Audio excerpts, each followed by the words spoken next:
Pemusnahan barang bukti tindak pidana kejahatan digelar di halaman kantor Kejaksaan Negeri Oku Selatan.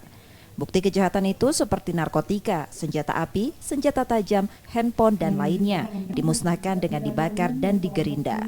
Barang bukti tersebut merupakan hasil sitaan periode Januari hingga Oktober 2022 dengan total 233 perkara dan sudah memiliki kekuatan hukum tetap. Perkara banyak itu, dari perkara pencurian, kekerasan terhadap anak, dan lain-lain sajam, senjata api. Itu kita didominasi oleh perkara narkotika. Itu berapa perkara itu seluruhnya? 233 perkara. 233 perkara, kurang lebih sekitar 76 atau 77 itu perkaranya hampir 80 narkotika. Nah, sisanya terbagi terhadap tindak pidana lainnya. Mayoritas kasus yang mendominasi pada periode tersebut di perkara penyalahgunaan narkotika.